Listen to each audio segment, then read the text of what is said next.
face the fact. The whole world would run amok completely if we did not have law officers. I mean, who do you call when you have a problem? You don't call Ghostbusters, you call the police. As much as you may not like the police for your own reasons and causes, and maybe you had some causes where you genuinely didn't like police because of something, but understand, you're not calling Ghostbusters, you're calling the police department when you have a problem. That's what they are there for. That's what they're hired for. That is what their job is. And some police actually take their job very seriously. Not all police are corrupt. Not all officials are corrupt. There are actually some good police officers out there. Like anybody else, they have a job and they're just trying to support their families. That's what they do. Not all police are corrupt. And you can't stereotype a policeman saying that, because other people are corrupt, that they must be corrupt. That would be wrong to say that.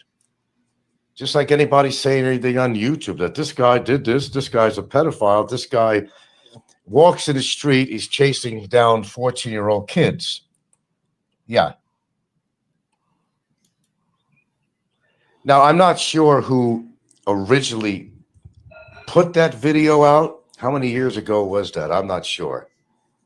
It was a while back, for sure.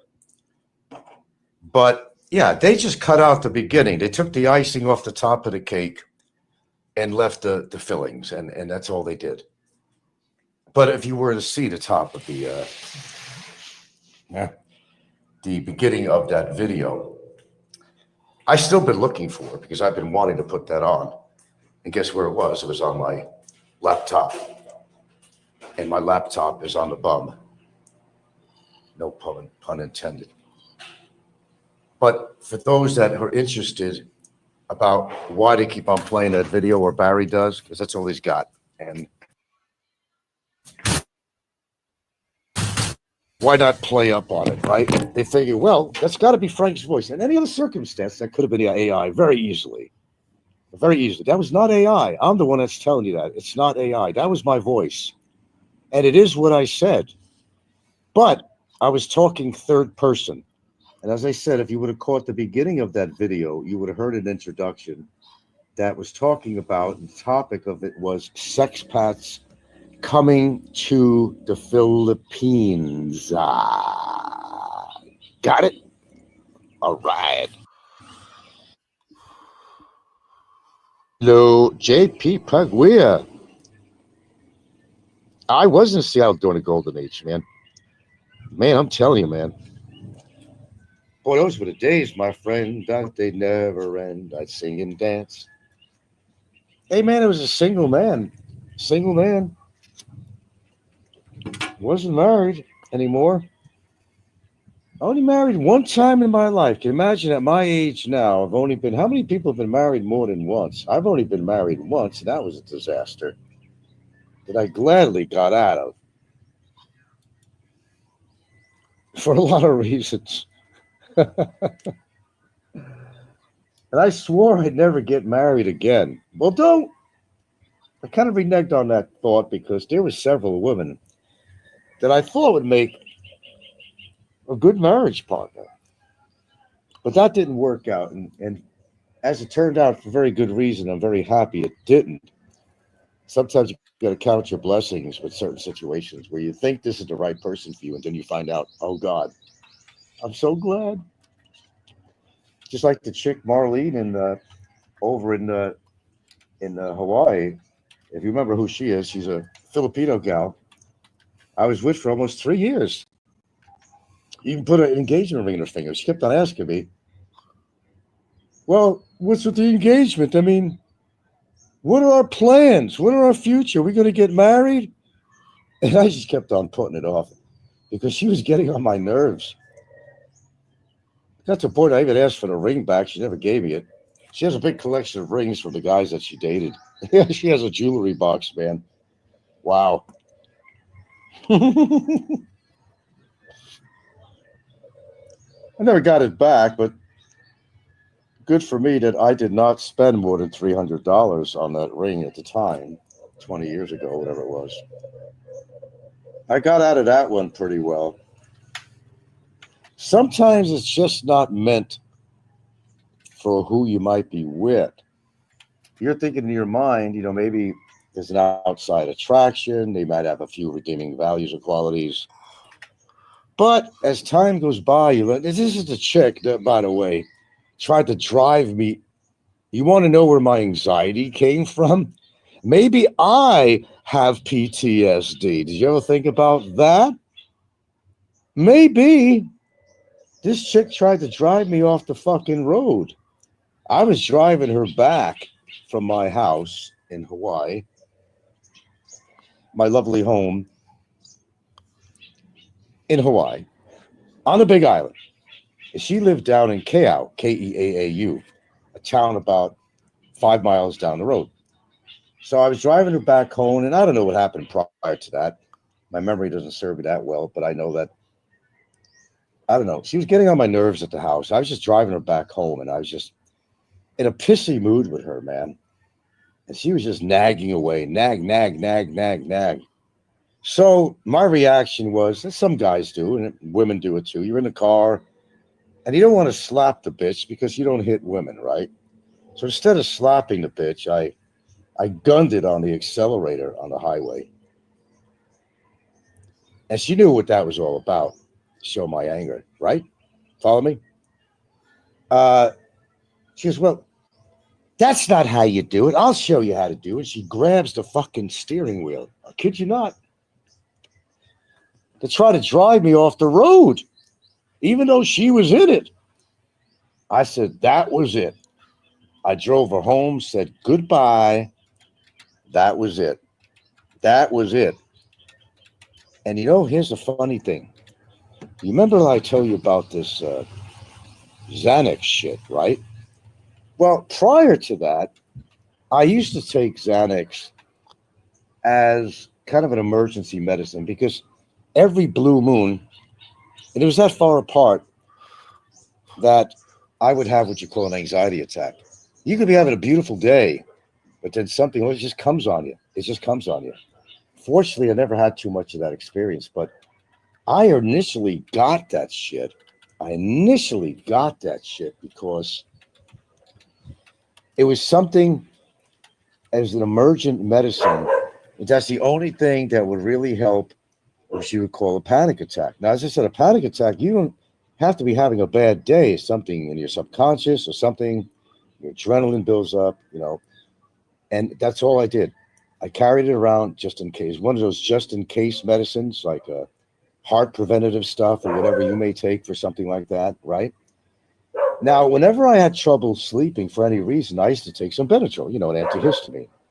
This is how it started, right? And after I believed that event with her, that, my friends, is when I started not sleeping very well. Okay.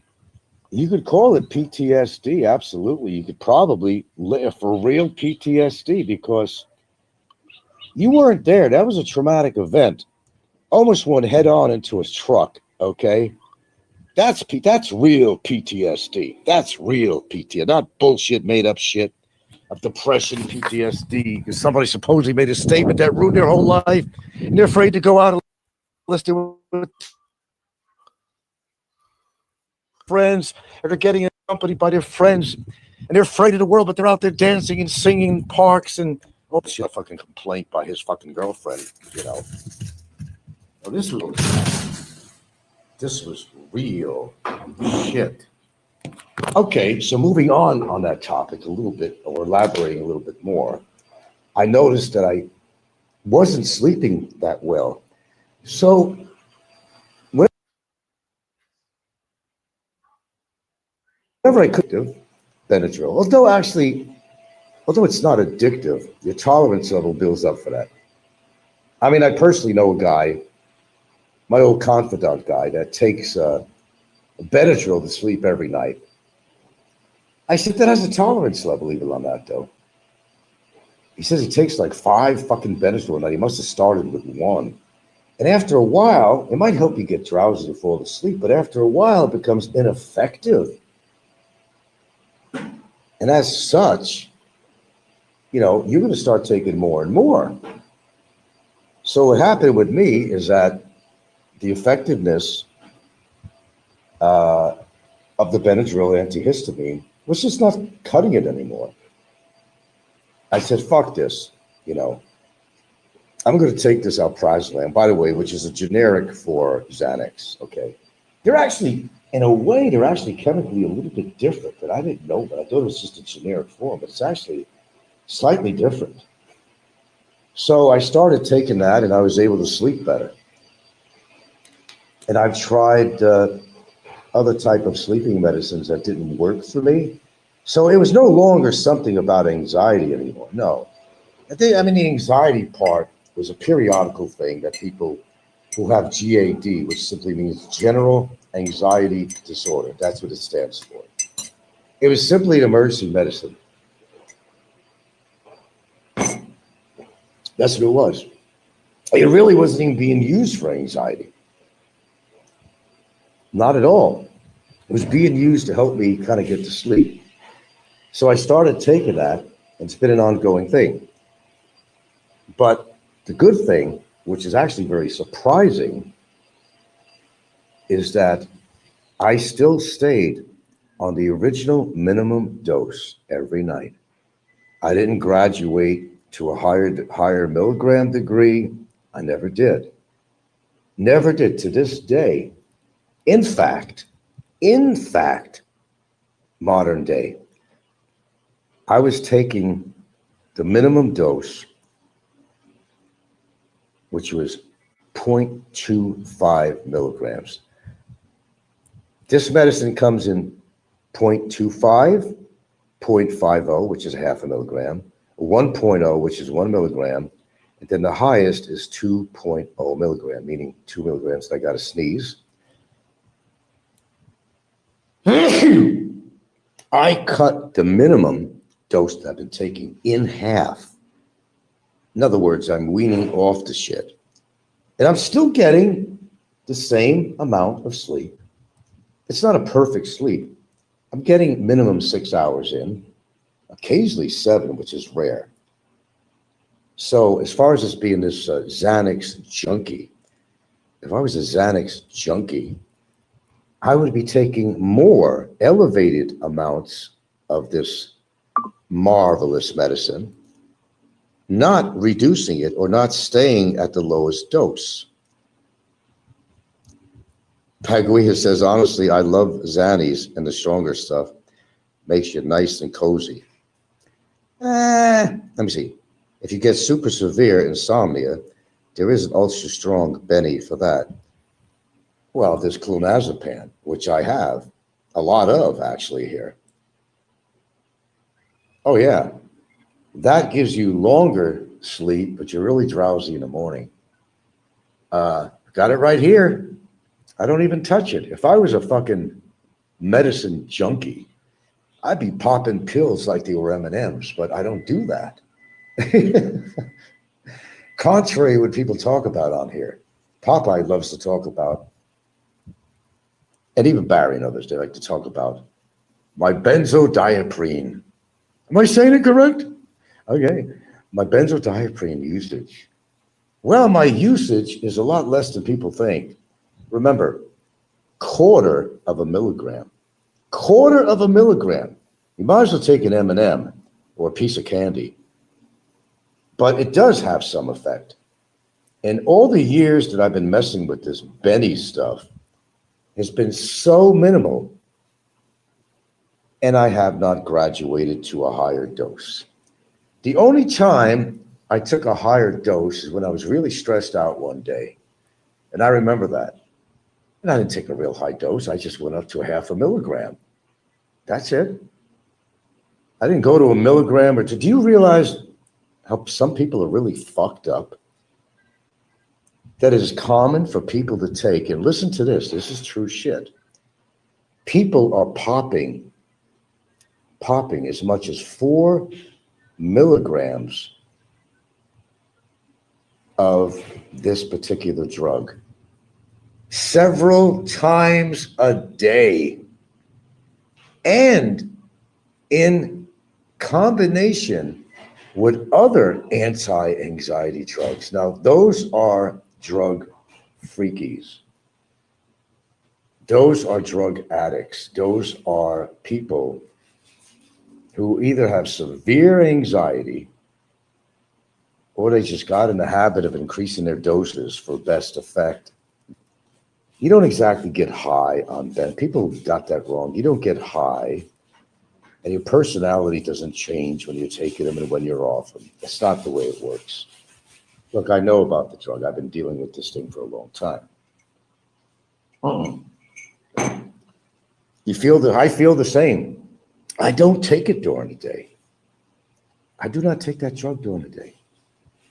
I take it about 45 minutes to an hour before I go to bed. That's it. If everything else is good and not a lot of noise outside and somebody doesn't decide to get up in the middle of the night or I'm a light sleeper, different story. I might wake up and I go right back to sleep again. 1/4 milligram. When the average dose is at least 1 milligram, and you can graduate to 2 milligrams, they sell them in 2 milligram pills, but they don't go any higher than that. So people have to combine it. But I do need it to sleep. I was visiting my daughter in Seattle the last time I've seen her and her kids. You act like I'd never been around her kids, you know. And I was there and I thought that I lost my bottle. The van was coming the next day. I had to go back to Hawaii. And I had to go to sleep somewhat early. And I said, where the fuck is this shit? I'm looking in my bag. I'm looking everywhere. I was more concerned that her children, they weren't that young. I didn't want them to find that and take that and harm themselves somehow. So I was frantic. I went around looking for this shit. Where the hell is it? My leather jacket. I looked in the pockets. I looked in my bag. I didn't see it there in my zip bag. Well, it was in there. Eventually, it was in the corner in there. And I knew that I needed to get some sleep or be able to go to sleep because the van was going to come at 6 in the morning. I had to be I didn't even have hardly time to say goodbye to the kids, my grandkids. My daughter did get up because she heard me get up. And I said goodbye to her, but I couldn't say goodbye to the kids. So the van was there. And I didn't sleep good that night, by the way, even by taking that. I didn't sleep that good.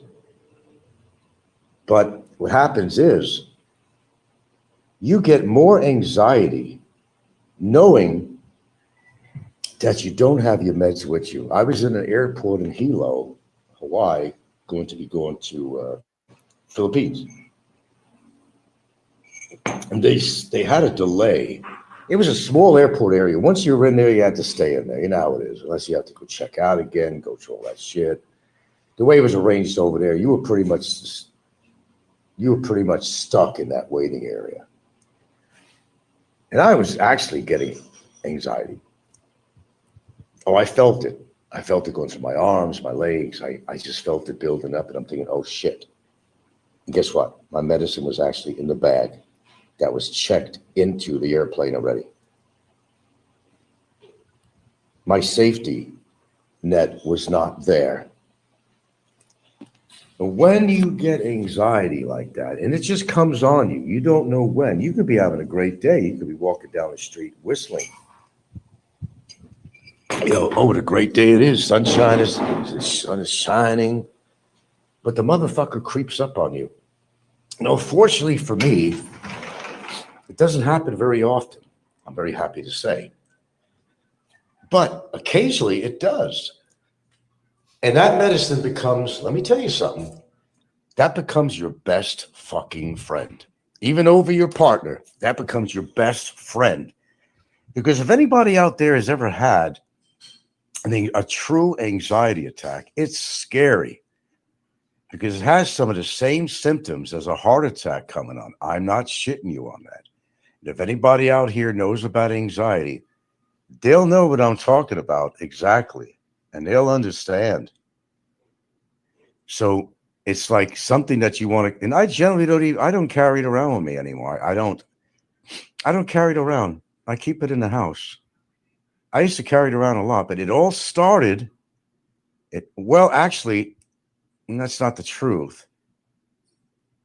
I think when I was about 13 years old, I think I had my first anxiety attack.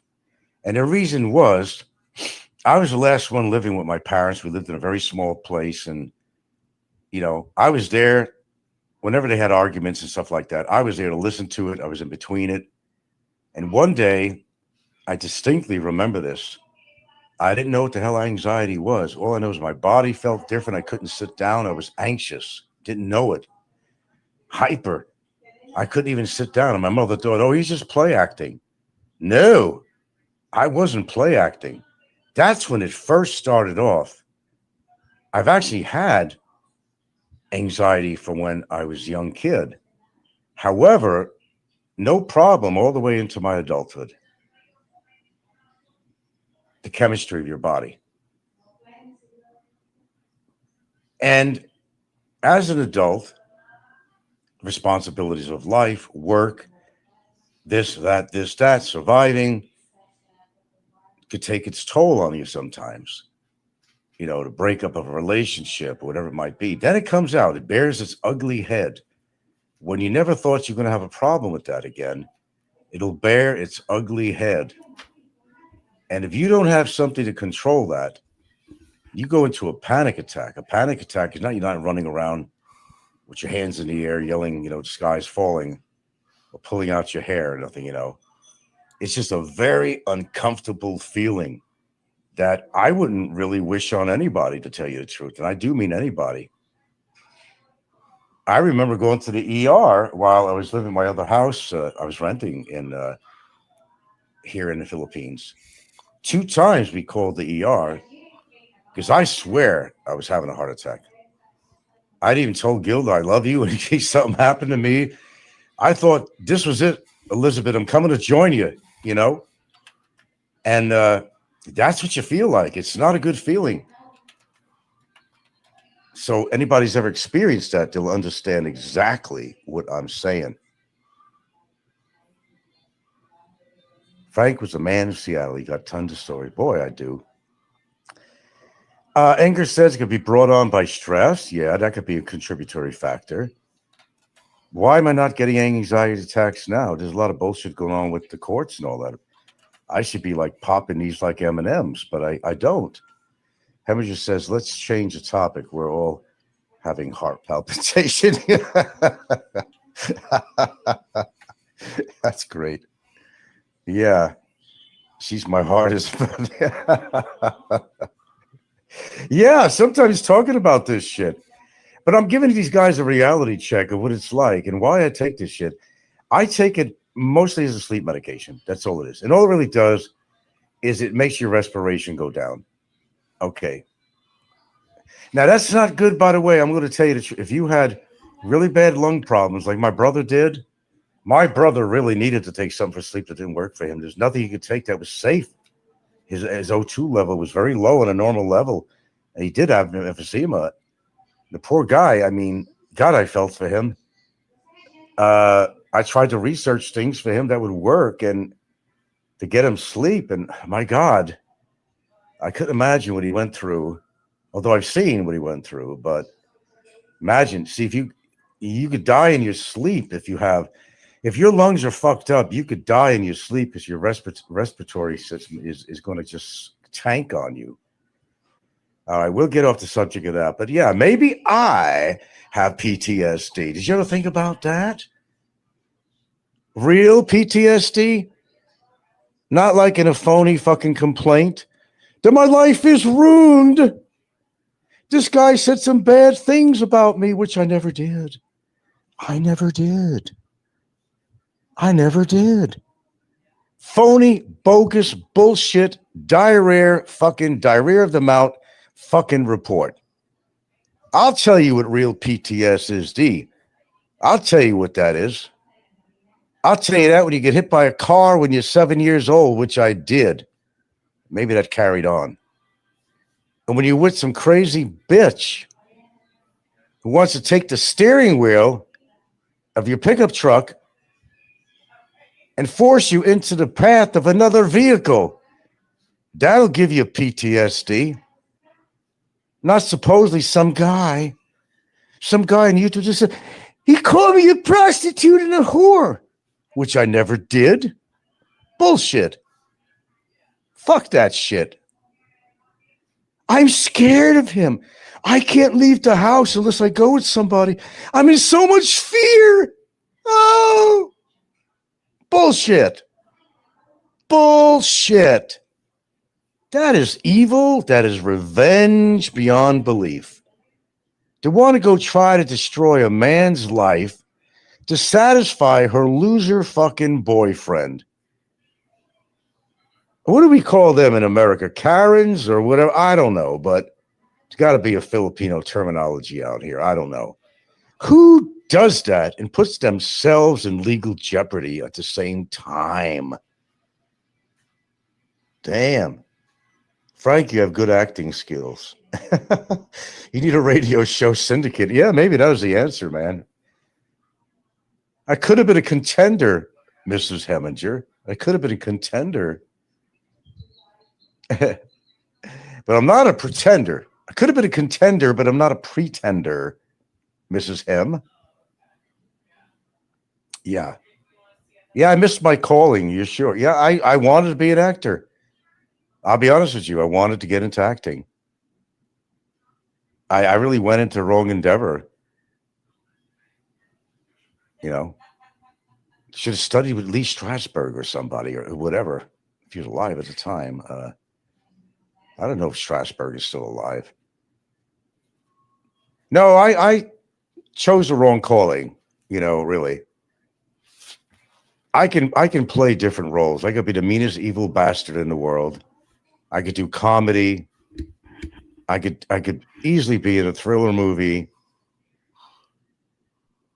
I have the ability to do that. But the one thing I don't do is act on YouTube. I tell the truth. And nothing but the truth, Your Honor. Nothing but the truth.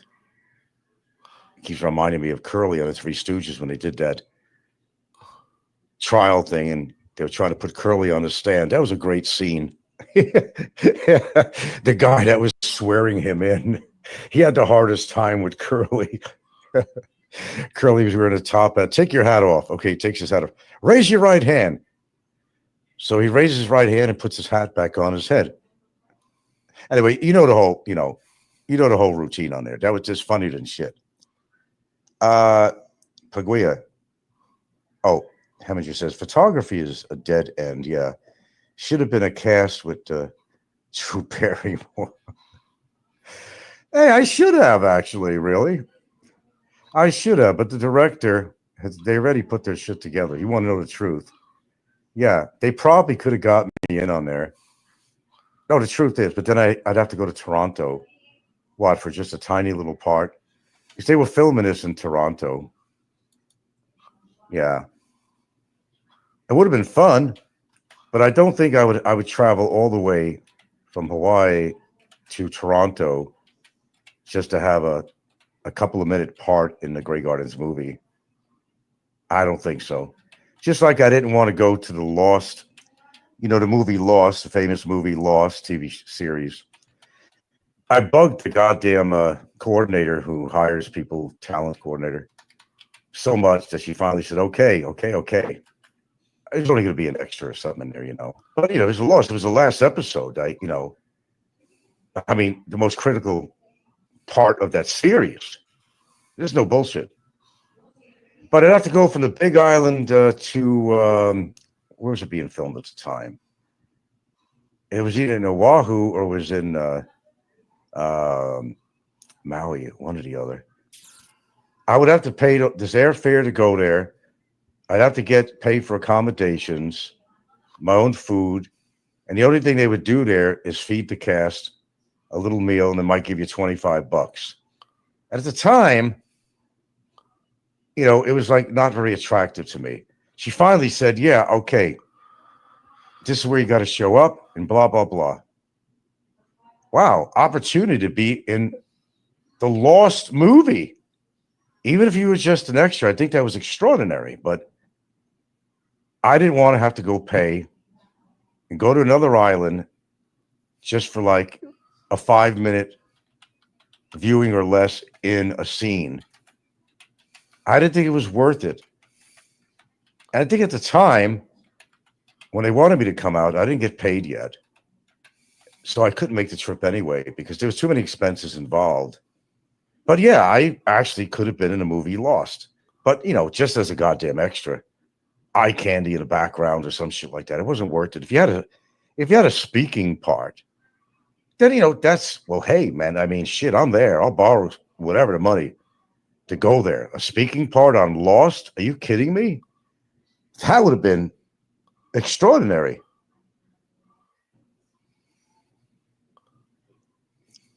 If I had gone to Toronto, oh, certainly I'd be able to meet Barrymore in that respect of being in Toronto.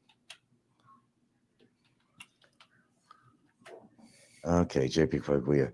I watched the first Grey Gardens to see what the fuss was all about. Kind of trippy and depressing. Well, it was kind of a quacky love story between a daughter and a mother who were very eccentric, that's all. It was intriguing is what it was. I found her so fascinating when she was on a talk show. That's how I got to meet her.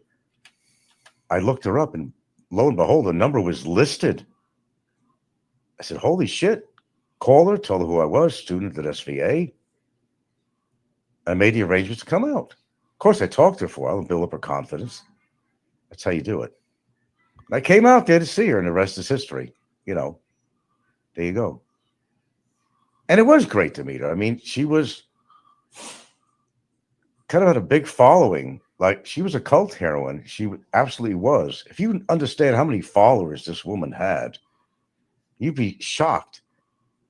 She wasn't as big as the Rocky Horror Picture Show, all the fans and groupies for that, but it was a cult following, really.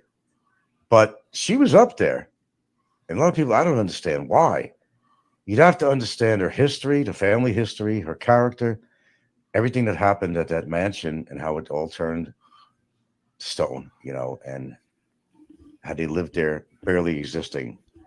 It's a compelling story is why I got interested. It was a very compelling story. And then not to mention the relationship to a very famous family, the Kennedys. It had all the elements in it. That's why I photographed her. Had all the elements in it. And I got the opportunity to actually meet this woman several times.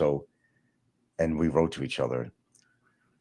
It was fascinating. It was like walking into a novel or something. I mean, I'm not kidding.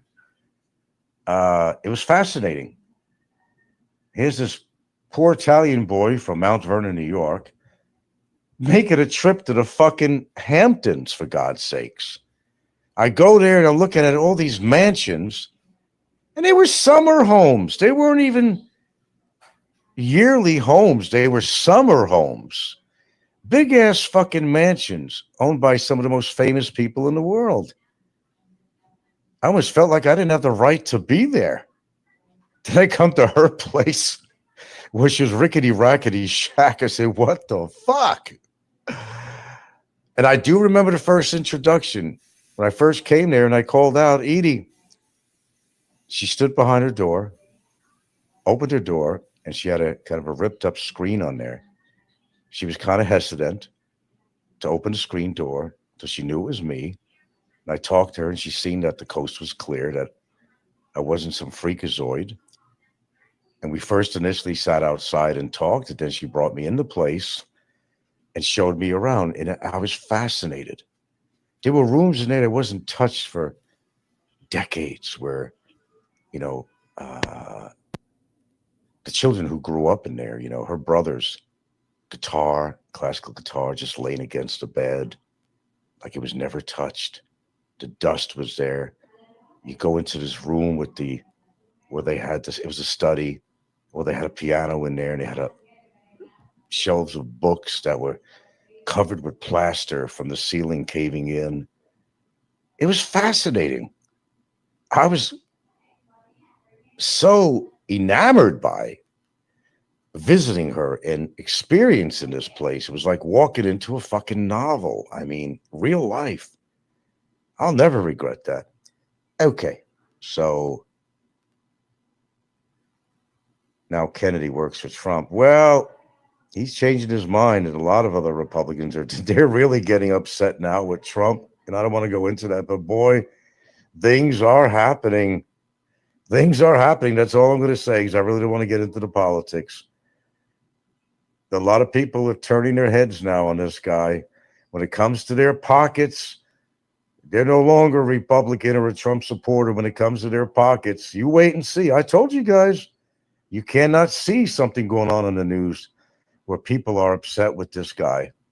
It's just going to get worse and worse. Yeah. What's on the property now? A guy bought the estate. She sold it. And the guy, I think it was a lawyer or something, that bought the place. He completely restored it. It's beautiful. He restored it down to the detail, but he added things. He's got a swimming pool out there now. It's a beautiful, beautiful property. It's right on Georgia Beach. It's right there off Georgia Beach. Just walk down the road, Georgia Beach, where Edie used to swim every day. It's beautiful.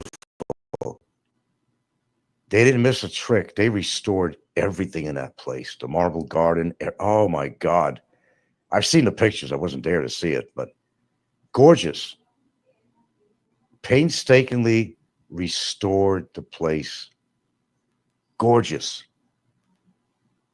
Oh, prime location. Fuck. You know what that's worth now? But that was the only house in the area that was rickety rackety. Looked like an old barn, something from a horror movie, you know. Of course, the neighbors didn't want it around because she couldn't fix the property up. They couldn't afford it. The Kennedy family didn't step in and help. You know, Edie's cousin, Jackie Kennedy. Jackie Kennedy, that's right. First blood cousin. Not third removed, or not the first blood cousin. And she didn't come around and help until it became an embarrassment. It made the newspaper that the authorities came over and wanted to boost or give her a notice to get out of it, to clean up the property, or they're going to have to get out. That the place was in horrible condition, living in strewn, you know. Of course, that embarrassed Jackie, so she had to come over, and she's seen the place, and she was shocked. And she had to do something to help clean up the place. And all she did from that point on was maybe pay the electric bill for them or something like that. She didn't do much. Well, Edie was jealous of Jackie because Edie thought she'd be the first lady and not Jackie. Anyway, we're not going to talk about this anymore. In fact, I'm going to be on it for a few more minutes here. I'm surprised they didn't tear it down and build something even large. Oh, man. They did a job on this place, man. And they did a job in Toronto. I'm telling you, man, I've seen, not by my own eyes, I wish I could have. They made a stage set in Toronto that you'd swear you were at the Grey Gardens estate. They did a great job. You know, my pictures are still fucking floating around everywhere. Some of them didn't even give me a name credit on there. They're utilizing my fucking pictures, you know, on Twitter, on, what is it? Pinterest. I look up Edith Beale and I'll see my pictures everywhere. I don't make any money from that. Yeah, they're using my pictures everywhere. Well, at least I accomplished something where people appreciate my work. I guess that's an accomplishment that's ongoing. People were fascinated with the story, man. Absolutely fascinated.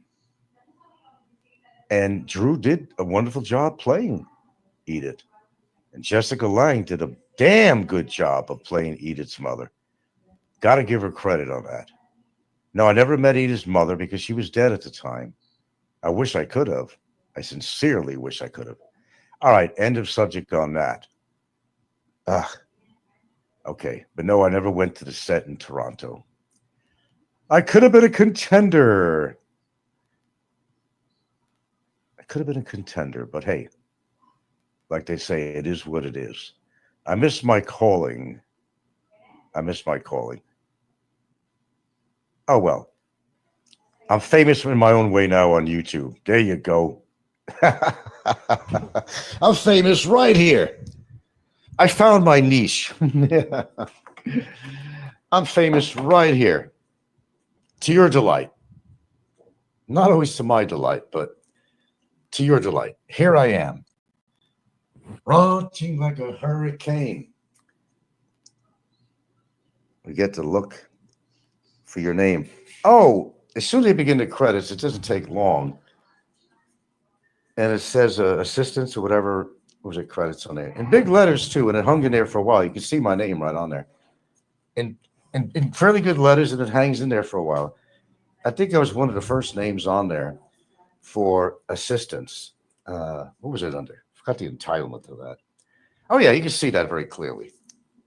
And I remember Marlene, the Filipino I was dating over in Hawaii. Man, she thought I had like buku bucks, and that's why she was with me, because I had the house, and then when she seen when we were watching the movie, then I surprised her. I said, "Look at this." She goes, "That's your name." I said, "Yeah, that's me." I shocked her. Now, after, I must say, and I'll end the subject on the Greg Oden thing. There's not much to talk about anymore on that. Is when HBO put that on.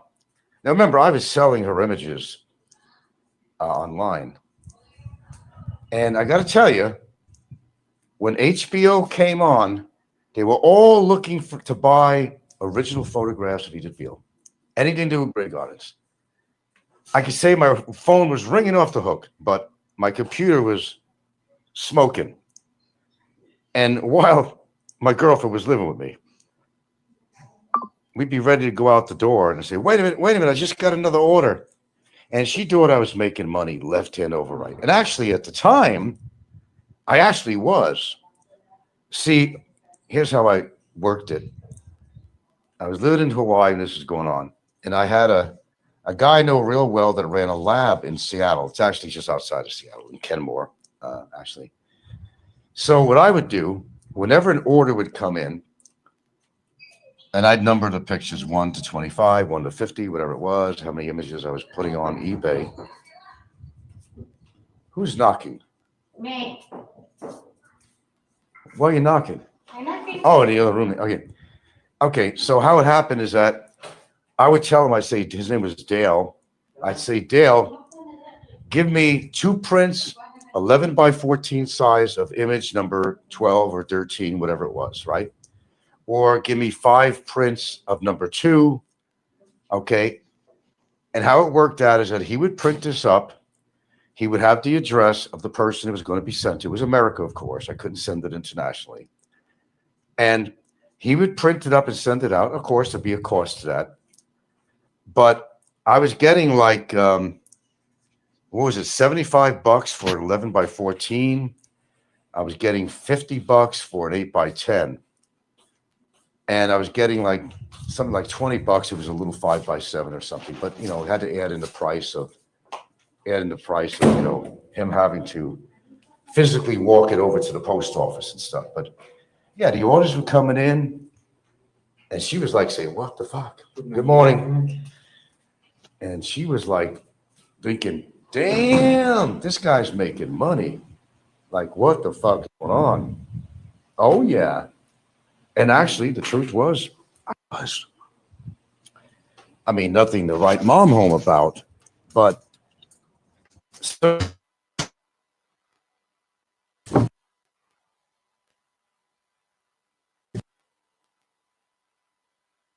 I was told, I said, I ain't got no money. Security, sweetheart. And her famous, and I will pronounce it the way she did. No, you got plenty of money, plenty, like P-L-A-T-Y, plenty of money. I didn't. I mean, I really didn't. I had money. I had money in bank for the house I sold in Seattle. Yeah, I had some money, but I wasn't rich by anybody's standards. She was, though. She had tons of money. Her father's death and property, and she got half of the value of a house for her last marriage. A lot of money. But she'd pretend that she didn't have much money and, do like somebody we know is suck off the tits of other people.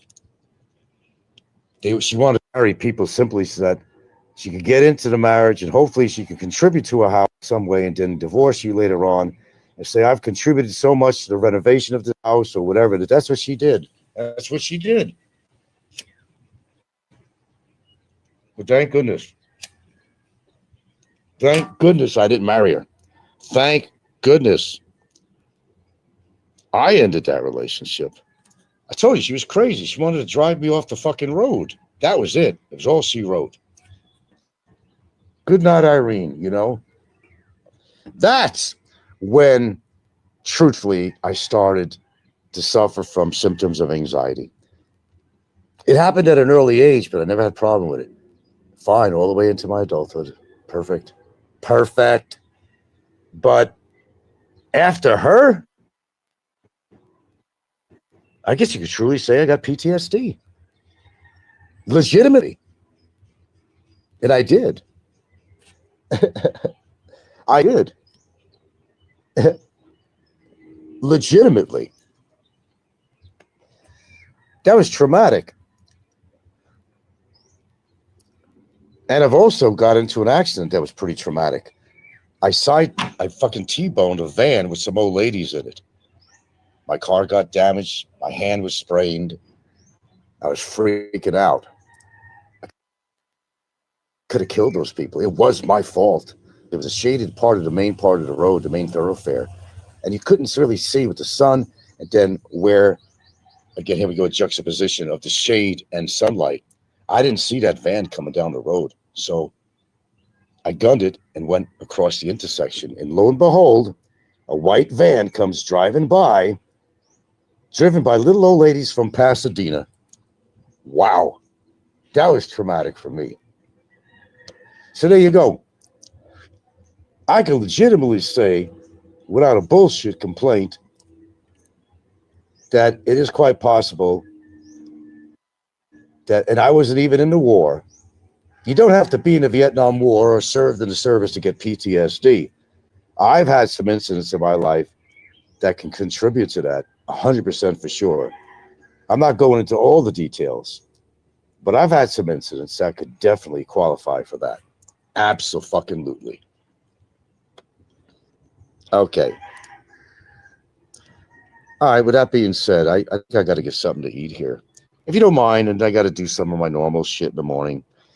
My little 45-degree push-ups and some other stuff and my hand weights and all that crap. Got to keep the blood flowing. You know how it is. I could wind up looking like Barry. God forbid. And that boy got big. That's neither here nor there. That's his problem, amongst all the others that he's creating for himself. Yeah, he was at it again last night, of course. I don't stay up and listen for him to come on there. I go bed at a set time. That's it. I don't care who's doing a live show. I go to bed when Gilda does. We generally about the same time. Except I stay up a little bit later than her. Sometimes I will listen to some things on YouTube or I'll look up some things. That's it. No more than that.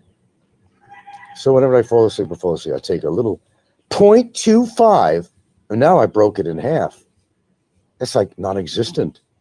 Still get the same amount of sleep. I'm in a good direction. Then finally it's going to come to the point, because you got to wean yourself off this. I don't care how low the dose. You got to wean yourself off this stuff. Yes, there is effects. If you just, well, actually, the low dose I've been taking, you could probably just stop it completely and not have any ill effects. However, you still have that sleep problem, right? Well, I think the way that works is that you will, after a while, nights, you will be able to fall asleep eventually. You might have a lot of sleepless nights, but your level of all these wonderful chemicals. Yeah, hold on. Is that my eggs? Yeah. Oh. We go swimming. Oh, you're gonna do the swimming thing? Yeah. Yeah. I was thinking about going with you there. Maybe I will. But that's what it's all about. That's what it's all about. Turn yourself around. So I'm in a good direction. Smoking. Oh. Did I not tell you about that? I'm smoking half the amount I used to smoke. Yeah. I'm in a good direction. Absolutely am. Combination with the fact that I'm doing isometrics and this and that and that and this and that. I'm in a good direction. I'm not doing what the other guy does, stuffing his face to death so he's going to explode like an overfed goldfish. He's got enough problems. He just creates more. He just creates more and more and more and more every time he gets on his show and opens his mouth. Every single fucking time. But alas, people, alas, more to come. Because I have to find out whether or not my attorney sent in the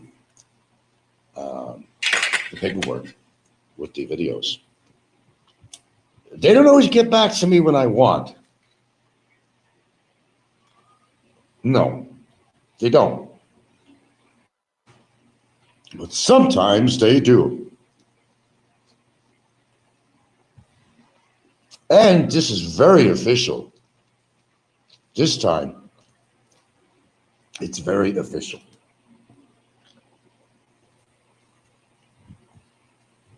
Meaning that this time, once approved, he is going to get his fucking phone and all options taken away from him. Yep. We're going to put a clamp on his mouth once and for all.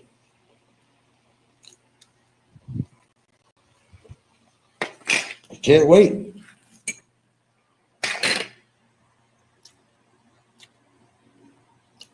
No, I'm not getting too buff. There's been a change. A little in my shoulders, my arms, and a little bit in the chest, but nothing dramatic. It actually takes time because when you're older, I mean, the one thing I wish I had here, and I just really don't have the room for it in that room, but is get a bench set. But you got to start off really easy. You see, the idea is you don't want to push yourself on anything. I don't push myself. But they said the only way to build up and stuff is to push yourself, but you don't want to push yourself to a dangerous limit. Monitor your pulse. I can go over 140, I could go up to 140 beats per minute safely. But beyond that is not recommended. Because although this is years ago, I went for a stress test over in Hawaii, the heart clinic. I wanted to kind of see how I was holding up. Oh, that was an interesting thing. Boy, I wanted to stop that sucker because they kept on increasing the speed and elevation. They're monitoring you with EKG and all that shit, and your breathing. I did very well. It got to a point, they keep, okay, we're going to up it now, faster. I'm thinking, oh, shit. Are you kidding me? They measure your respiration, all that. But that was years ago. I'm not going to say I'm going to have the same results now. Probably not. Likely not. So you got to watch what you do. You got to be very careful. You have to be very careful. And you know what's good for you and what you could withstand. But yes, you know what they say, no pain, no gain. Well, there is actually truth to that. There is. Because you're not going to build up muscle unless, you're bringing your muscles to a point, you're exerting yourself. And what goes on in the process, you get a lot of muscle tearing going on, small muscle tearing. And when the muscle repairs itself, it gets stronger, bigger. That's the whole idea. And no, Barry, I don't work with 5-pound hand weights. They're 20-pound hand weights, not 100 or 200, but still, that's significant for doing curls with the hand. And you You can buff up with 20 pounds. I've seen it so many times on the internet. They said, all you need is 20-pound weights. And you either increase your reps or you increase the weight or whatever you want to do, however you want to do it. It works the same. I'm no big bodybuilder, that's for goddamn sure. Never will be. However, it's better than a kick in the ass, is the way I look at it. It's better you do something for yourself rather than nothing. And I'm doing something. I'm very happy about that. You got to be proactive with your own body. Nobody else is going to do it for you. You got to do this for yourself. And you're going to want to do it for good reason. You don't let yourself go completely. And unfortunately, a lot of expats that come into this country, they already come here totally out of shape. They got their bellies hanging down to their nuts. And they're making babies. How they can, I don't know, some of them. I get really surprised they could even get it up, but they probably use a blue pill or something. But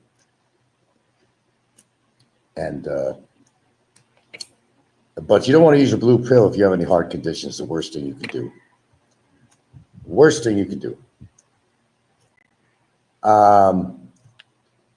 Exercise helps and to get the blood flow going. There you go.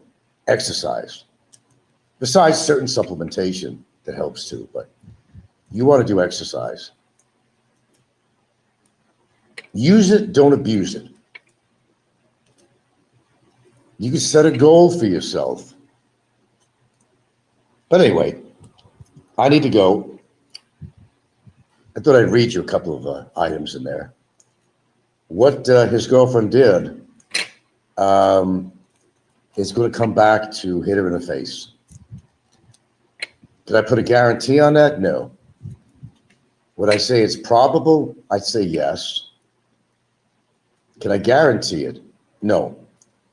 But we are in that direction. And we're at the point that if deportation goes on with what they're going to do, or if they decide in that direction, it's a no-brainer. It's a no-brainer what I have to do. I may not even have to. It's probably not even in my hands. Because the Department of Justice has also received this information too. Amongst other, shall I say, legal organizations. It's now publicly known to these agencies. She has harbored, abetted, and aided Mr. Barry Lee Jordan. And what they do is initially it's going to be their gig. It's not like I don't warn anybody. So I'm not a culprit. She's the one that put the complaint in. She's a culprit. By providing false information. And of course, the harboring, aiding, and abetting of a criminal. What do you think is going to happen? Is it my doing? It's her doing. It's her doing. So don't look at me as Mr. Bad Guy. I didn't make that complaint. She did. With a little help from her friends. Oh, she likes to lie with a little help with her friends. Where's that going to go? I'm fine. How are you? I'm perfectly fine. I go about my business every day. I go into town. I leave my house. I do. In fact, I might be going to a pool at one of the resorts here. We'll meet her over there. Oh, we got all kinds of side things happening here. Oh, yeah. What was Barry saying? What do you mean somebody owes you millions of pesos? Yeah. Well, not me. Her. You still doubt that, right? No, doubt it all you want. It's reality. Somebody might be going to jail for over 20 years because it's not just us. There's other people. Oh, yeah, she just signed up with a lawyer. Put the money down on there. She just signed up with a lawyer 3 days ago. Had to go through all the shit you had to go through. Barangay, this, that. Gal didn't show up, this, that. Oh, yeah. The great news is that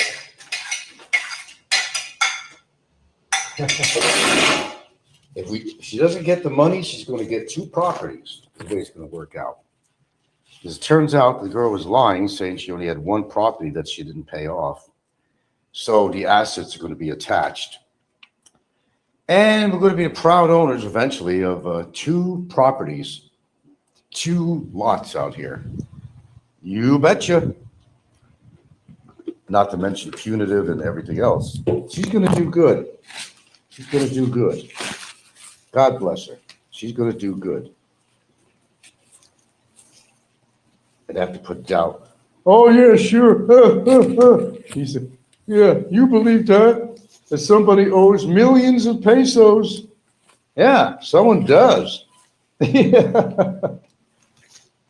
Someone does. Actually does. And by the way, Barry, hang it up, man, with this. You owe $60,000 in Hawaii. It's a dead subject. Has nothing to do with your fucking case. It's at a collection agency. Would I have paid it under proper circumstances if I had to? Probably. But there wasn't proper circumstances. These people were professionals on what they did. They were career people doing this to people, trying to make a free paycheck. And you think I'm going to go give them? No. This was a civil, not criminal case, bummer. I guess you don't know the difference between the two. Like what you did to me is criminal. And actually, it's criminal that almost 7 years. And by the way, what is this thing about I'm an overstayer for 4 months? Where do you get 4 months? It was too long ago I renewed my visa. Where does 4 months come into this? I don't understand where 4 months comes into this. The ECC, well, like I said, again and again and again. It's not a voluntary refusal to make an exit from the country. Oh, no, no, no. It's not voluntary at all. It's not something I created. No, no, no, no, no, no, no, no. I didn't create that situation, Barry. You created your own. You are legitimately an overstayer and everything else. You never paid anything on it. And what'd you expect? What'd you expect? I mean, really, what did you expect?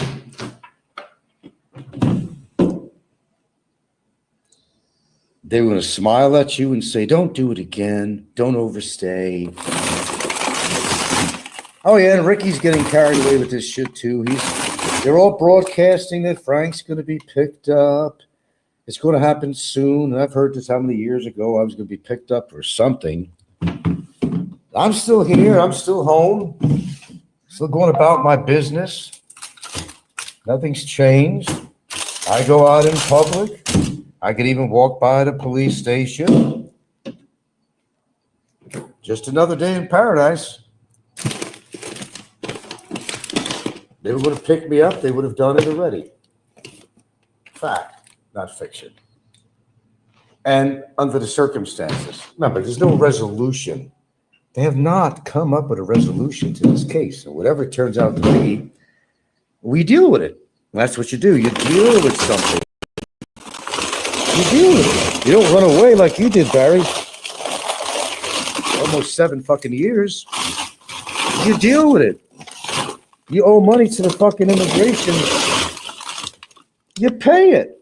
That's what you do. You pay it. Don't run away. Don't run away from everything in life. You ran away to fucking Philippines to get away from some legal matters in the United States. That's exactly what you did. You're always running. The running man, the famous running man. He's the famous running man. Run. Run. I don't run away from anything. I face it head on. I grab the fucking bull by the fucking horns. I don't have any reason to run and hide. Am I hiding? Well, I'm still living at the same place. I didn't get a secret apartment anywhere. I'm still here. They know where to find me. Oh, again, Barry got on there. He was advertising.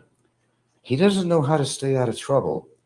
He was advertising. Well, you know where to find Frank? Call the police. Call the police. Tell him where he's at. Tell him he's an overstayer.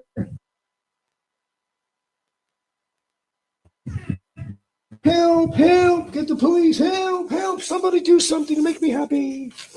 Help, help. Jesus Christ, dude. Give it a rest. You're not going to get all the results that you want. And even if something happening like that, I told you there's recourse to that.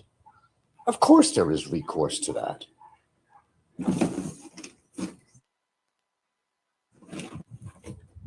This could go on for fucking years.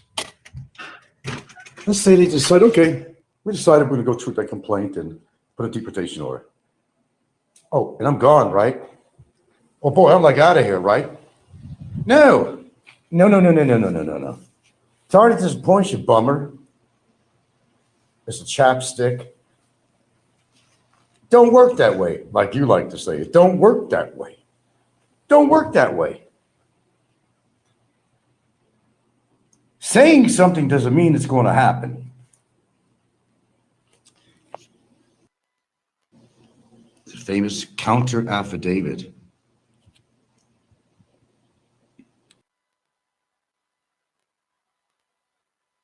Yeah.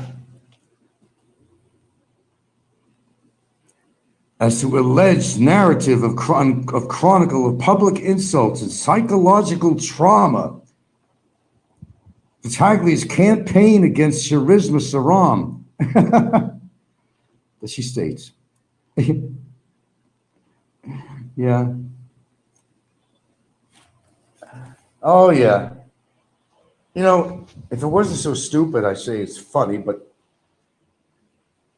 you can't always get your way, Barry. And right now, oh man, you have put yourself in such jeopardy. But you're too stupid to realize it. He calls me a moron. Well, who's the one that's sitting in a jail cell for almost 2 years? I beg to differ on a definition of a moron, as you like to call it, a moron. Can't even pronounce it, a moron. It's supposed to have a greater effect if you don't say moron, you say moron. I don't know, is that a Southern thing or something? I don't know. The only moron is the guy that's been putting on these shows against me every single day, who got himself in a situation that he can't get out of. Who's the moron? Who's really the moron, me or him? Who's sitting there, delightfully sitting there, in a filthy fucking cell, and he can't wait for me to join him? Well, it's my understanding I will never be put into detention on this, number one. Start off with that. And if I did, believe me, you would not be crowing off on me the way you do. As I said, you'd be pissing your fucking pants. If I was anywhere within a short distance of you, my presence alone there would send you into a fucking tailspin. Stop looking at that. Stop doing that. You be in a fucking tailspin, dude. I control the 3rd floor. And these guards, well, they listen to me. They'll have you locked up all the time.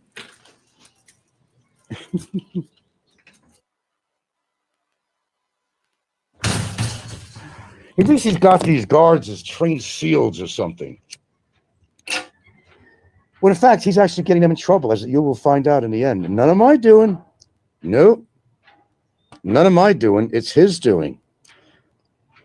There is such thing as unwilling overstate. Well, that's exactly what's going on, Paglia. It is all just hype, Frank. Showmanship. They're just pulling your chain. Well, I know that. Oh, you got this coming to you. You got this coming to you. I've been hearing this for years. The only thing that came out of this was her report in all these years. That's it. I don't think anybody on here could handle the situation I've been through and do it so well. Because I got half a fucking brain at least. This guy has no fucking working brain cells at all, or he wouldn't be coming on like he does and doing the same shit over and over again. Makes no sense at all. But then again, he doesn't have any sense. Well, buddy, cockroach, I know something that you don't. And I'm not going to say it on here to anyone. I know something that you don't know. Oh, I know. I've been hearing all this shit. Oh, wait and see. You got all these cases building up on you. I don't know anything about it. Lawyer don't know anything about it. According to these people, I'm the big scourge of the planet or something. That I committed all these heinous crimes. Where are all these crimes I committed? Did I kill somebody? Did I rape somebody? Did I rob a bank? Or a pharmacy like Heidi did with a makeshift bomb? What exactly did I do? Besides tell the truth and just repeat what I've heard in other people's shows from their own demonstration. If I'm guilty of that, then I'm really guilty. They just want to put pressure on me. Oh, you got this coming to you. Oh, wait and see that Brevis and Jay and Ricky are planning something really big. You know how many times I heard that? These particular people do not want to have any trouble with the law, and for good reason. They don't also realize that they're under the gun and they don't even know it. Because you don't know what goes on the sidelines with me. I talk about a lot of things on here, don't I? And you probably think that Frank just gives out his whole soul on here. Like the movie Liar, Liar with Jim Carrey, where he had to tell the truth all the time. I hold back a whole lot of stuff that I will never reveal on here. It's the element of surprise. Let's just put it that way. How's that?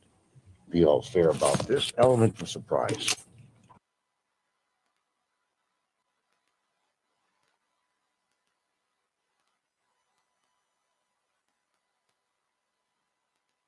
But I can't dive into it though. I'm not allowed to, and I'm not stupid like Barry to put on current sensitive documents like he's been doing. And by the way, that's been duly, duly noted.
All right, I believe he's done. Uh, well, I have a PSA announcement, public service announcement for everybody. Uh, from what I understand, there will be a deportation sale going on Bantayan Island. And what's in that sale is a slightly used Filipino wife and comes with a house. So get it while it's hot, gentlemen. Get it while it's hot. Yeah, buddy. All right. So what do we got here? He tries to explain away his drug-addled nights. Hmm. Shame, shame, shame. Shame, shame, shame. But what are you going to do? You know, the guy's addicted to Lexapro, Xanax, Benadryl. I mean, dude, if you sit down and do nothing all day, you're not going to be able to sleep at night. Just not going to be able to do it. Okay? You just can't sit down and do YouTube all day. It's it does not behoove you. Okay? Uh,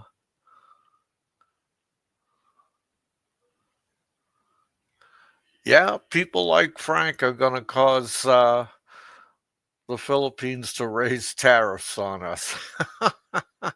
How you doing, Big E? Good to see you. Well, the battalion buffoon,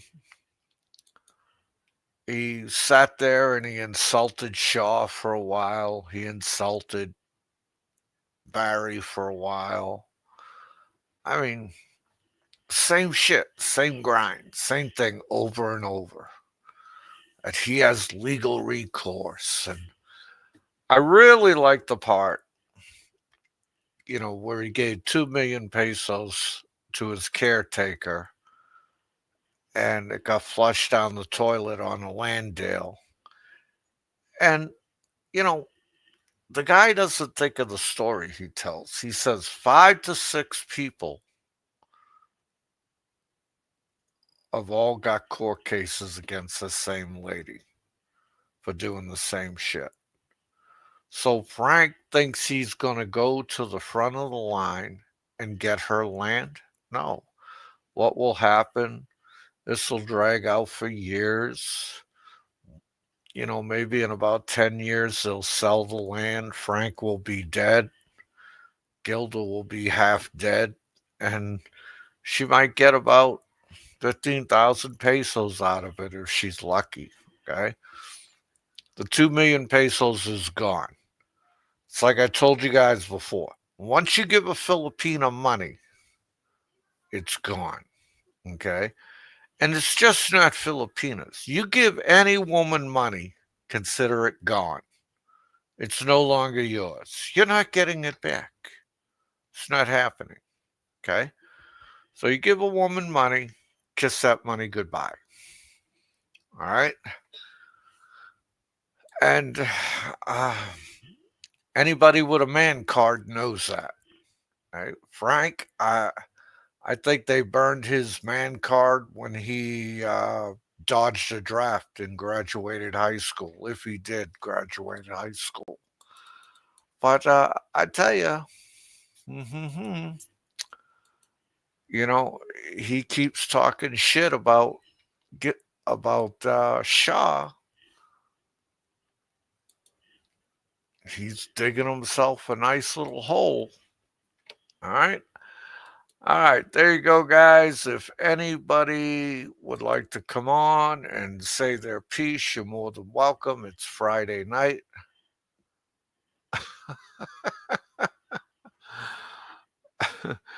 you know, uh, Also, I got called a doper I was told I was wrong about Frank. Some one of his flying monkeys left a comment on the Room 222 simulcast saying that Frank Frank never called her a whore. Frank never said he paid for money. You know, it's a bullshit. This is what Frank did. Frank turned around and he explicitly said she gets paid to have sex, conjugal visits. That's calling a girl a whore. Okay? Simple as that. You know, and always remember narcissists have flying monkeys. They have one or two, sometimes three. Whatever they say is golden. You're wrong. Right? And that's the way it works with these narcissists. Okay? Let's see. Nico was his name. Okay.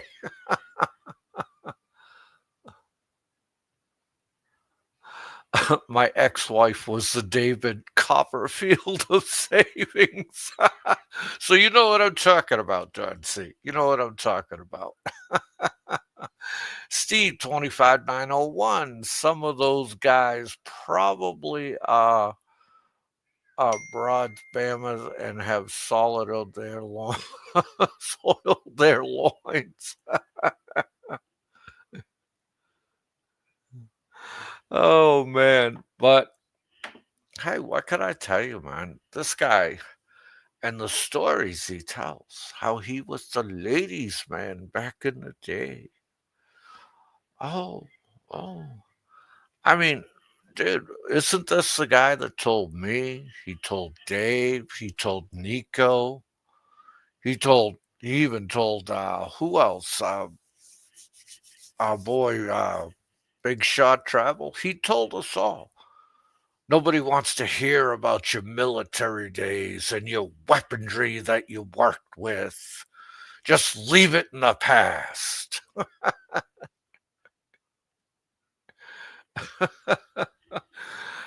I mean, shouldn't he leave his gigolo days in the past? Maybe he should. Maybe he should. But that's how it rolls, man. I tell you, soon they're going to make a decision, and I believe they will throw him out, and he'll never be able to come back. And it'll be the biggest shit sandwich he's ever eaten. Okay? And I believe that shit sandwich is coming to get served up on a plate for him. And I hope he enjoys every bite of it. Mick Fisher, y'all are just jealous of Frank. Pumping iron, physique. Just admit it already. I mean, dude, I wish I could curl 20 pounds. I really do. 20 pounds. And, you know, he saw it on the internet, man, where people get buffed up curling 20 pounds. If you say so, Frank, it was on the internet. It must be fucking true, you know? Jesus Christ. Ah.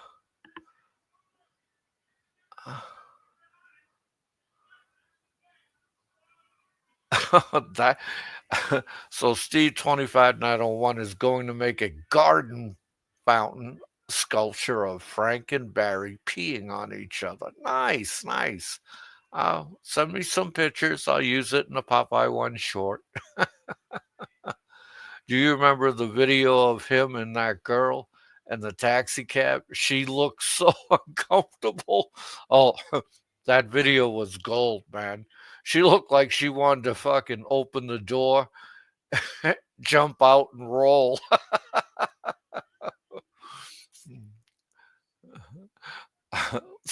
Doctor sniffs a lot. I wish I was ripped like Frank. Oh man, Patrick has a woman comfortable with Frank.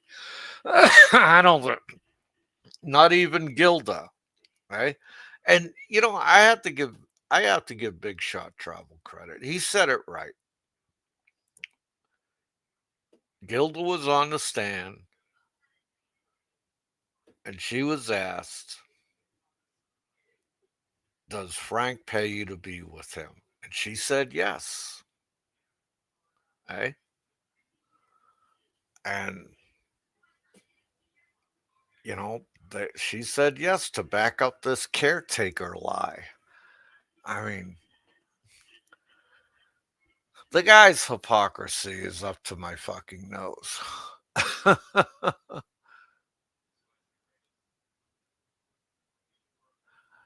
And I would like to see Frankie Boy locked up with him.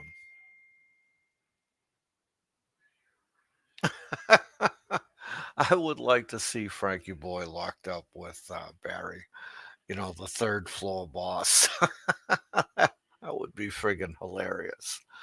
But my time has come, gentlemen. And when I say my time has come, that doesn't mean I'm going to do another 45 minutes of rambling like somebody else. And I want to thank everybody for coming in. It was great to see you all. I hope your weekend is wonderful. And God bless you all. And God bless President Trump. This is Popeye One, man. I'm fucking out of here.